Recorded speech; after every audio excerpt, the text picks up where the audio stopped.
네, 그렇다면 이렇게 또 시장에 대한 점검해봤고요. 주제로 넘어와서 과연 박스권을 뚫은 코스피 계속해서 시장 분위기가 그럼에도 불구하고 좀 직진을 하고 있는데 우리가 주목해볼 업종은 어디인지 과연 두 분의 관심 업종 어디일지 화면으로 바로 만나보도록 하겠습니다.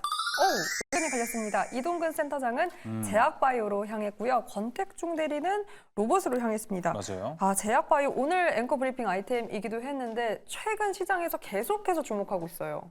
더 갈 수 있을까요? 사실 이제 최근 제약바이오의 흐름을 보면은 몇몇 그 주도 종목들이 좀 시세를 이끌었어요. 네. 맞아요. 오늘 이제 빠지고 있는 알테오젠을 비롯해서 뭐 HLB 그룹주라든가 뭐 이런 종목들의 시세가 좋았죠. 최근에 또 삼성 삼천당작이 좀 부각이 됐었고 강했습니다. 이런 몇몇 종목들이 좀 시세를 형성을 했는데 사실 대부분의 종목들은 물론 조금 이제 상승은 했지만은 그 상승 폭이 컸던 건 아니에요. 근데 이제 다만 계속해서 제약바이오에 대한 관심이 시장에서 집중이 되는 이유는 결국 지금 어떤 시장의 전반적인 분위기가 물론 이제 2월 달에는 어떻게 보면은 지금 시장을 이끌었던 부분은 밸류업 관련된 이런 종목들이 이끌었었고 3월에는 사실 반도체 대장주들이 시장을 이끌었어요. 그런데 이제 그렇다면은 이제는 이러한 어떤 시장의 관심이 조금 성장주 쪽으로 최근에 조금씩 이제 옮겨가고 있다는 거죠. 네. 결국 대표적으로 뭐 2차전지 관련주라든가 또 제약바이오라든가 이런 쪽으로 좀 옮겨가고 있고 몇몇 종목들이 좀 앞에서 말씀드린 대로 눈에 띄는 시세를 형성을 하면서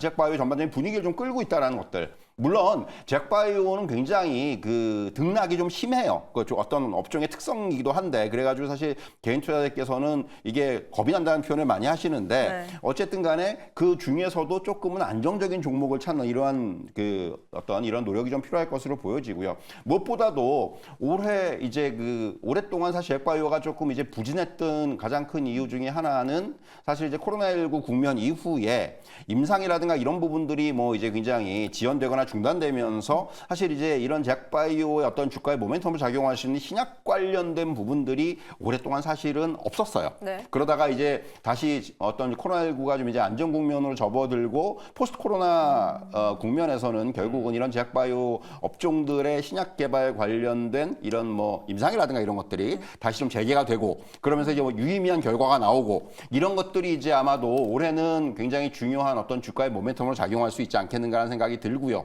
오랫동안 소외가 됐다라는 측면에서 과거에는 사실 제약바이오 업종이 우리가 얘기하는 시장에서 좀 이제 어떤 그 고평가된 대표적인 업종이었는데 이제는 그런 상황이 아니죠. 많은 종목들이 사실은 지금 좀 싸 보이는 오히려 이러한 쪽 특히 뭐 전통 제약주 같은 경우는 사실 이 정도면 굉장히 싼 거 아니야라고 생각하시는 분들이 많으실 거예요. 다만 네. 좀 무겁다는 측면이 있는데 어쨌든 간에 그런 부분들을 좀 아울릴 수 있는 그래서 이제는 제약바이오는 올해는 상당히 좀 주목을 해야 되는 이제 그러한 어떤 그 업종으로 꼽을 수 있는 것이 아닌가라는 생각이 들고요. 네. 여기에 이제 최근 어떤 시장의 순환매라든가 이런 흐름들, 그러니까 시장의 축, 뭐 반도체, 2차전지, 제약바이오 이런 식으로 계속해서 시장이 좀 순환하는 흐름이 맞아요. 나오고 있기 때문에 그런 축의 어떤 한 부분을 형성하고 있다라는 것도 조금 이제 좀 주목해야 되는 요인이 아닌가 이렇게 말씀드릴 수가 있겠습니다. 자, 제약바이오가 이제 어느 정도 한 축이 됐습니다. 그런 측면에서 봤을 때 진짜 믿고 쭉 갈 수 있는 섹터가 될 수 있는지 여부가 되게 중요한 것 같아요. 요즘 정말 많은 분들이 제약바이오 이야기를 하고 있기 때문에 근데 지금 들어가는 것 매수 시점은 안 늦었다고 보십니까? 사실 이제 제약바이오 같은 경우는 저는 접근은 두 가지라고 생각을 해요. 네. 앞에서 말씀드렸지만 좀 무겁지만은 상대적으로 안정적인 뭐 이제 그런 그 전통 제약주들, 삼성바이오로직스라든지 뭐 삼성바이오로직스라든가 뭐, 뭐 유한양이라든가 이런 종목들을 가지고 끌고 가는 전략도 가능할 것 같고 네. 아니면은 지금 계속해서 뉴스플로우가 나오고 굉장히 좀 이제 등락이 있는 종목들 이런 것들은 정말 매매 잘하셔야죠. 오히려 지금은 빠질 때 매수를 하고 올라올 때 수익을 좀 이제 보는 이런 전략도 가능하다고 생각을 하거든요. 계속해서 지금 최근에 그런 패턴들이 나오고 있기 때문에 그래서 사실은 이러한 전략들을 좀 병행하는 이러한 흐름들이 지금 필요하지 않겠는가 이렇게 좀 말씀드릴 수가 있을 것 같습니다. 네. 알겠습니다. 이렇게 말하는 순간 현재 SK하이닉스 1.87%까지 상승폭을 넓히면서 오. 18만 원 선을 터치했습니다. 네. 계속해서 고점을 높여가고 있는 SK하이닉스 반면 삼성전자는 계속해서 8만 원 매물벽에 부딪히며 0.23%, 13% 약보 합권을 오가고 있네요. 18만 원 닉스가 됐으니까 따라갈 겁니다. 네. 예, 자 그러면 이제 삼성전자가 로봇으로 뜰 수 있지 않을까? 8만전자를 그런 생각이 들어봅니다. 자 그럼 로봇 바로 이야기 들어볼게요.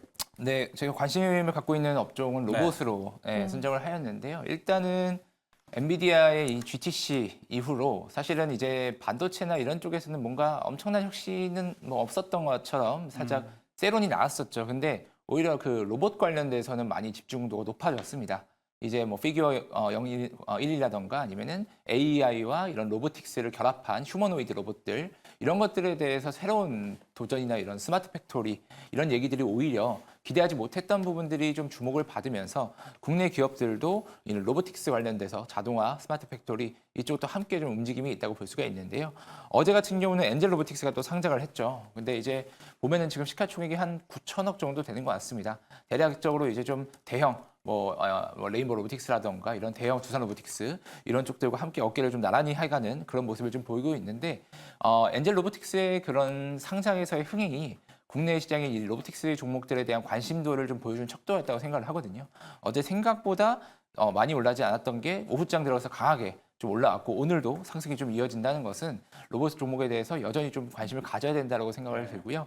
오늘 같은 경우도 또 스마트 팩토리 코엑스에서 이런 컨퍼런스가 열리고 있습니다. 박람회가 열리고 있는데 네. 많은 기업들이 참가하는 만큼 기대가 할 수가 있겠고 대표적인 종목으로는 RS 오토메이션을 좀 생각을 해봤습니다. 최근에 많이 올랐죠.